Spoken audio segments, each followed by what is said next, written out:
Fala, minha galerinha bonita, tudo em paz? Estamos aí de volta. Um assunto importantíssimo hoje para você que está aí acompanhando a gente, tá? A gente vai trabalhar hoje com as penas restritivas de direito. As penas restritivas de direitos, também chamada aí de penas alternativas. Vamos só contextualizar aquela aula bem básica, direta, tranquila, para a gente aprender um assunto bem importante aqui. Galerinha, como a gente sabe, na verdade, muita gente associa o direito penal à questão do encarceramento. Liga-se quase de uma forma umbilical a questão do cárcere, do encarceramento com o direito penal. Tanto é que isso na prática a gente sabe que é verdade, os índices são altíssimos de encarceramento, somos um dos países que mais tem população carcerária. Isso é um fato. Só que se a gente pensar um pouquinho, o direito penal ele pode ter uma outra saída, ele pode ter uma alternativa à prisão, ao encarceramento, à pena privativa de liberdade. E é justamente sobre isso que a gente vai tratar hoje as penas restritivas de direitos, como o próprio nome já diz, que restringem direitos, a princípio, direitos que não a própria liberdade. Quando a gente começa a estudar a teoria da pena, a gente aprendeu aqui que eu tenho três espécies diferentes de pena. Eu tenho as penas privativas de liberdade, que nós já estudamos. Nós temos as penas restritivas de direito, começamos hoje, e temos ainda a pena de multa. Então, depois de estudar a pena privativa de liberdade, entender que, na prática, nós precisamos de alternativas, é aí que surge um ambiente extremamente fértil para pensar em penas restritivas de direito. Obviamente, eu só preciso pensar em uma alternativa se aquilo que eu tenho, se aquilo que vem sendo aplicado não é suficiente. A gente sabe hoje, todo mundo já sabe disso, que a pena privativa de liberdade ela está falida. O professor César Roberto Bittencourt já há muito tempo escreveu sobre isso, a falência da pena de prisão, sua tese de doutoramento, e o fato é que o cárcere hoje ele não atinge as finalidades da pena. Primeiro porque a prevenção é uma utopia, a ressocialização com a pena privativa de liberdade quase não existe, e segundo, que quando se pune mal, se pune de uma forma seletiva, englobando classes sociais e apenas alguns delitos. Até mesmo estatisticamente falando, o número de crimes praticados e crimes em que existe uma condenação é uma diferença abrupta. Então, se eu penso que hoje a pena privativa de liberdade não atinge as finalidades, seja de punir ou mesmo de prevenir futuros crimes, nós temos um ambiente extremamente fértil para o estudo das penas restritivas de direitos. Isso ganhou força, notadamente com a reforma de 84, a reforma na parte geral do Código Penal, dando mais ênfase aí a essas penas alternativas. Ponto. Então, já sei qual é o meu assunto, pena restritiva de direito. Já sei qual é o fundamento de existir pena restritiva de direito, também chamada pena alternativa, porque o cárcere ele não atinge as finalidades, sobretudo para infrações menos gravosas. E começamos agora, você que gosta de acompanhar pelo seu caderno, pelo seu notebook, pelo seu computador, a entender quais são os requisitos para a pena restritiva de direito e quais são as características. Primeiro, lá no artigo 43 do Código Penal e seguintes, trazem lá que as penas restritivas de direitos são autônomas e substituem a pena privativa de liberdade. Que miséria é essa, professor? Autônoma e substitui ao mesmo tempo? Galerinha, primeira coisa, se você pega o seu Código Penal hoje, a sua legislação extravagante, via de regra, você não vai encontrar nenhuma pena alternativa na parte especial. Lembra o crime de homicídio? Tem lá, ó, pena 6 a 20 anos. Privativa de liberdade. Crime de furto, 1 a 4 anos. Privativa de liberdade. Tráfico de drogas, aborto, entre outros. Quase que em 100% dos casos, o nosso código, nosso ordenamento jurídico, ele traz a previsão de pena privativa de liberdade. O que é que isso quer dizer? Que o juiz, ao aplicar uma pena alternativa, a primeira coisa que ele vai fazer é a dosimetria da pena, que a gente vai estudar em breve. Ele vai ter que quantificar qual é a pena do indivíduo, vai aplicar pena X privativa de liberdade, por exemplo, um furto. Fez dosimetria e aplicou 2 anos de pena privativa de liberdade de reclusão. Em seguida, ele vai pegar essa pena privativa, vai averiguar se tem todos os requisitos e vai proceder à chamada substituição por pena restritiva de direito. Por isso que ela é chamada substitutiva. Porque na sentença não vem lá de cara, ó, pena alternativa. O juiz faz a dosimetria, faz as contas, aplica na sentença ainda a pena privativa de liberdade, para só em seguida substituí-la pela pena chamada de alternativa. Diz também que é autônoma, em tese eu não vou aplicar tanto a privativa quanto a restritiva de direitos e, raramente, nós temos previsões de penas alternativas no próprio tipo penal. Bem raro. Alguns crimes eleitorais isso tem. No crime do artigo 28, no porte de droga para consumo, ela já vem lá, mas, como regra, ela vai substituir a pena privativa de liberdade. Maravilha? Ponto. Tá bom, professor. Vamos pensar o seguinte. Eu hoje virei legislador, eu já entendi que a prisão é algo demasiadamente pesado, que nem sempre o cárcere é a melhor saída, sobretudo quando eu falo em infrações menores. Mas se coloque um pouquinho no local do legislador. Se você fosse legislador, quais seriam os requisitos? Tem que ter requisito para se aplicar uma pena alternativa. Você ia pensar em quê?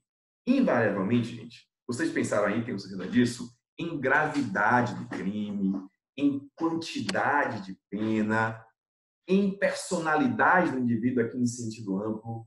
E é justamente isso que o nosso Código Penal faz. Ele traz requisitos, para você que está acompanhando aí, no artigo 44 do Código Penal, estabelecendo quais são as hipóteses em que eu posso ou não ter a pena restritiva de direitos. De fato, o cárcere é um mal em si mesmo, mas ainda é, para muitos, a única saída para crimes de maior gravidade. Para os demais, resta aí essa saída tangente, que é justamente a pena alternativa. Acompanhe comigo, vamos saber agora quais são os requisitos, ou seja, quando é que eu posso aplicar a pena restritiva de direitos. Colocou no caderno aí? Primeiro requisito, gente.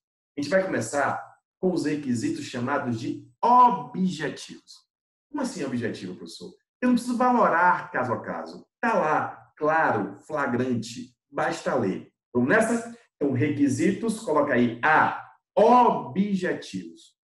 Qual é o primeiro requisito objetivo? Ó, isso está lá, ó, gente, peço licença aqui para trazer para vocês a lei na sua integralidade. Isso está lá, como eu disse a vocês, no artigo 44 do nosso Código Penal. Vamos nessa? Vê se acompanha aí. Ó. Artigo 44, caput, você de casa. As penas restritivas de direitos, estamos tratando dela agora, são autônomas e substituem a pena privativa de liberdade. Quando? Agora vem os requisitos. Ó. Olha o inciso 1.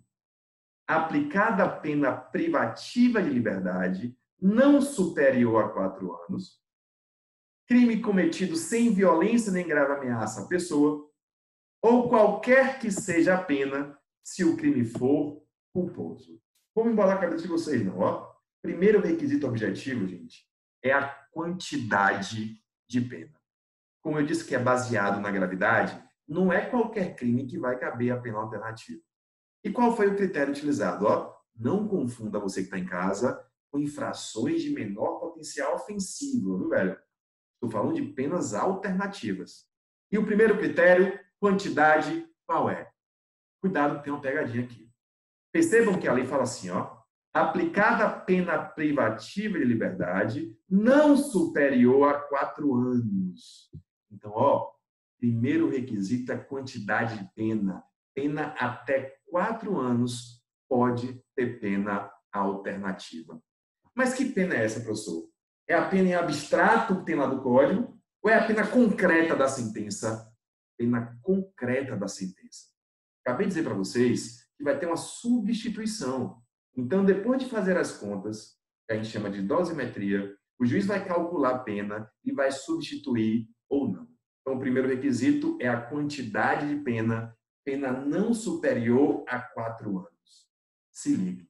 Isso se o crime for doloso. Como é, professor? Se o crime for culposo, cabe pena alternativa, não importa a quantidade. De novo, olha a parte final, gente, para não embolar a cabeça. Qualquer que seja a pena aplicada, se o crime for culposo. Então, você acompanhando aí, bem objetivo no seu caderno, requisito objetivo número 1, quantidade de pena até 4 anos no crime doloso e qualquer que seja a pena nos crimes culposos. Você que é meu aluno, que já acompanha, eu sempre digo que na prática a gente estuda muito os crimes culposos, mas o Código Penal não se importa muito com ele não, tá? O crime culposo não tem aquele peso do crime doloso. As sanções são infinitamente menores. Inclusive aqui vai caber pena alternativa em qualquer pena de crime culposo. Maravilha? Requisito 1, quantidade de pena. Carinha, segundo requisito, está previsto ainda no inciso 1. Crimes cometidos sem violência nem grave ameaça à pessoa. Para mim, de novo aqui, ó, galerinha. Além da quantidade, você que está acompanhando, os requisitos são cumulativos. Além da quantidade de pena, só vai ter pena alternativa se não tiver, ó, copia aí, segundo requisito objetivo, ausência de violência ou grave ameaça à pessoa. Ausência de violência ou grave ameaça à pessoa. Cuidado aqui. Primeiro, se for violência contra a coisa, crime de dano, não tem problema. Pode aplicar uma pena alternativa. É vedado em caso de violência ou grave ameaça à pessoa. E como eu disse a vocês, ó, os requisitos são cumulativos, gente. Então vamos supor que o cara empregou uma violência para subtrair o patrimônio de outrem, uma coisa ali móvel, e cometeu, por exemplo, um crime de roubo tentado. Possível. Roubo a pena mínima de 4 anos. A gente já sabe que a tentativa faz cair a pena de 1 a 2 terços. Então vamos supor que o cara pegou 2 anos e meio de um roubo tentado. Cabe pena alternativa? Sim ou não? Não. Acorde. Os requisitos são cumulativos. Primeiro, olha a quantidade. 2,5 até 4. Beleza. Depois eu olho se tem violência ou grave ameaça à pessoa. E nesse caso do roubo, nós temos afasta a pena alternativa. Isso é só para mostrar para vocês que os requisitos são cumulativos. Belezinha? Cuidado aqui, coloque um asteriscozinho no seu caderno. Tem uma discussão aqui interessante. Primeiro requisito é a quantidade, até 4, doloso, qualquer pena culposo. Segundo requisito, eu já entendi, é a ausência de violência ou grave ameaça à pessoa. São requisitos cumulativos, isso eu também entendi, prof. De boa. Mas, galerinha, não sei se vocês já estudaram, mas tem uma parada chamada GECRIM. Como é o nome, professor? GECRIM. Não é xingamento, não. GECRIM nada mais é do que a sigla do Juizado Especial Criminal. E que diabo é esse Juizado Especial Criminal? Fazendo um adendo no assunto. O Juizado Especial Criminal, ele é disciplinado lá pela Lei 9.099, de 95, Lei 9.099, de 95, e ele tem um intuito diferente. O intuito é não encarcerar. Oralidade, simplicidade. O GECRIM, ele julga as infrações de menor potencial ofensivo. As infrações de menor potencial ofensivo são crimes com pena máxima até 2 anos e contravenções penais, qualquer que sejam as penas. Qual é a viagem aqui, gente? O que é que tem a ver uma coisa com a outra? Se ligue. Entendimento que prevalece na doutrina de jurisprudência é o seguinte, ó. No caso de crimes de competência do GECRIM, em caso de crime de competência do GECRIM, mesmo com violência ou grave ameaça, é possível a pena alternativa. Então, coloque isso na zorra do seu caderno, porque isso pode pegar você numa prova. Galerinha, já foi criado para isso o GECRIM. O GECRIM já é criado para evitar, em sentido amplo, claro, sem ser técnico, o encarceramento, tem composição, tem transação penal. Então, cuidado com essa exceção, com essa pegadinha. Quer ver um exemplo? Crime de ameaça. Crime de ameaça tem ameaça? Claro, né, velho? Lesão corporal leve. Tem violência? Claro. Se eu analiso só o Código Penal, a ameaça, a lesão corporal leve, não poderia ter pena alternativa que descumpre esse requisito que eu acabei de ver. Tem violência ou grave ameaça à pessoa. Mas por serem da competência do Juizado Especial Criminal, é possível a pena alternativa também. Sei que sou chato, gente, fico repetindo o tempo todo, mas isso é para você fixar bastante. Vou voltar. Primeiro requisito, a quantidade. até 4 anos de pena concreta no caso de crime doloso, qualquer que seja a pena em caso de crime culposo. Essa está de boa. A segunda é a ausência de violência ou grave ameaça à pessoa. Eu entendi. Violência a coisa pode ter, mas violência ou grave ameaça à pessoa, não.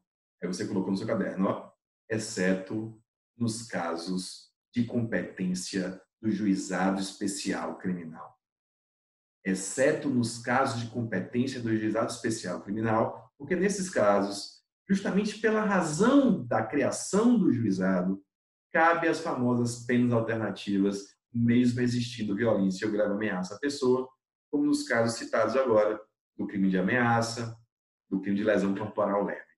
Maravilha? Vocês estão brocando aí. Cuidado! Vai piorar? Sempre piora. Com o terceiro requisito ainda objetivo. Além da quantidade, além da ausência de violência ou grave ameaça, o terceiro é um pouquinho mais confuso. Ele diz respeito à reincidência. E aí eu peço novamente licença para a gente ir lá para a lei. Ó, quem está acompanhando aí, já estudamos o artigo 44 caput, já estudamos os requisitos do inciso 1, e olha o requisito do inciso 2. O réu não reincidente em crime doloso. Segure sua onda, não copie ainda não. Galerinha, reincidência é um assunto técnico, veremos oportunamente. O indivíduo ele é considerado reincidente, fazendo só um adendo também, quando após o trânsito em julgado de uma sentença condenatória, ele comete, por exemplo, um novo crime. Então, eu tenho um trânsito julgado, o Estado esfregou na minha cara que eu sou culpado, e mesmo assim eu continuei fazendo besteira, eu pratico um novo crime. Tem requisitos, tem um prazo de 5 anos, né, a partir do fim da pena, da extinção, mas não é nosso assunto. A pergunta é, se o cara é reincidente, ou seja, ele já foi condenado uma vez, com trânsito em julgado, dentro do período ele praticou um novo crime. Ele pode ter pena alternativa? A resposta é pode, velho. Cola em mim aqui. Olha outro detalhe importante que não pode passar sem perceber. A lei veda o reincidente em crime doloso. Isso quer dizer o quê? Qual é a conclusão? Que reincidente em crime culposo pode. Que se for reincidente de um crime doloso e um culposo pode. Que, a princípio, só não pode ter pena alternativa se o miserável ou a miserável cometeu 2 crimes dolosos. Se ele é reincidente em crime doloso. Foi condenado, trânsito julgado e fez de novo. Beleza? Entendi. Então, o requisito 3 é não ser reincidente doloso. Cuidado que vai piorar. Misericórdia. Eu entendi, professor. Peraí. Culposo pode. O que não pode é no doloso. Mas já ouviram falar num negócio chamado antinomia? Cola em mim de novo aqui, ó. Galerinha, existe uma antinomia entre esse requisito do artigo 44, inciso 2, que veda a pena alternativa para reincidentes dolosos, com a miséria do parágrafo 3º. Ó, que miséria. Vamos ler? Eu acabei de dizer que não pode ter pena alternativa se for reincidente doloso. Ponto. Mas olha o que a desgrama, para não falar outra coisa, do parágrafo 3º diz. O condenado, se o condenado for reincidente, acompanha aí. Se o condenado for reincidente, o juiz poderá aplicar a substituição? Peraí, velho. Eu acabei de dizer que não pode, pô. Como é que pode agora? Olha a antinomia. Parágrafo 3º diz, se o condenado for reincidente, o juiz poderá aplicar a substituição, ou seja, pode ter pena alternativa, desde que, em face da condenação anterior, a medida seja socialmente recomendável e a reincidência não se tenha operado em virtude da prática do mesmo crime. Aperta o SAP aí, professor, que eu não entendi nada. Aperta o SAP aí, a tecla CR de ensino. Galerinha, para cá. Você colocou no seu caderno que o reincidente doloso não pode? Tá certo. Só precisa de um complemento. Se a gente analisar esse inciso 2 do artigo 44, com o parágrafo 3º que eu acabei de abrir para vocês, qual é a consequência que a gente chega? Ó, é até um tanto quanto absurda. Protegendo os 2 dispositivos, a vedação é apenas ao reincidente doloso específico. Que miséria é essa? É aquele que é reincidente indoloso no mesmo crime. Então, se eu analisar os dois, eu só vou ter vedado a minha pena alternativa se, além de ser reincidente doloso, a reincidência se deu pela prática do mesmo crime. Isso quer dizer, em contrapartida, a conclusão é que se eu sou reincidente doloso em crimes diferentes, o juiz pode aplicar a substituição se entender que a medida é socialmente recomendável. Então, para a gente fechar esse emaranhado aí criado pela lei. Não foi eu, não. Foi a lei, velho. Concluindo, o terceiro requisito é não ser reincidente doloso no mesmo crime. Consequentemente, reincidente culposo pode, doloso em crimes diferentes pode também. Deu para entender? Agora que a gente já pegou a manha desse negócio, eu vou ler de novo o artigo. O inciso 2 diz, não reincidente em crime doloso, eu entendi, mas eu complemento, ó. Se o condenado for reincidente, o juiz pode aplicar a substituição, se for recomendável, e a reincidência não se tenha alterado em virtude da prática do mesmo crime. Resumindo, galerinha, esse é o terceiro requisito objetivo e é um pouco mais confuso e, para mim, completamente contraditório e lógico. Como assim, professor? Porque só o fato de ser reincidente no mesmo crime não quer dizer que é mais grave. Às vezes, sou reincidente doloso em dois crimes muito pequenos. Não posso ter pena alternativa.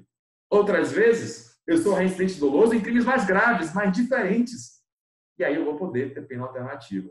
Não sei se me entenderam, mas para mim existe uma certa contradição aí nessa história. Resumindo, terceiro requisito objetivo é não reincidente específico, doloso no mesmo crime. Chega, aliviou agora. Veja como é fácil. E realmente é um critério razoável no geral. Pedi para você colocar no seu caderno os requisitos objetivos, são esses três. Lembrando que culposo sempre cabe pena alternativa, mesmo se for reincidente, mesmo se for superior a 4 anos, mesmo se tem aí uma violência indireta, como no homicídio culposo. O requisito agora que vai colocar no seu caderno é o subjetivo. Subjetivo é do sujeito, das particularidades do indivíduo, é aquilo que eu tenho que valorar no caso concreto. Você que está acompanhando as nossas aulas de teoria da pena, já deve ter percebido que dentro da execução penal tem um princípio do merecimento, da confiança. Só que dentro da execução penal eu posso ter acesso ou não a alguns benefícios. Isso a gente já tem uma ideia, já falamos de progressão de regime, remissão, entre outros. Galerinha, mas muitos desses benefícios, além dos requisitos objetivos, cumprimento parcial de pena, enfim, trazem também os famosos requisitos subjetivos. A gente vai estudar lá quando tratar de dosimetria no artigo 59. Vamos lá?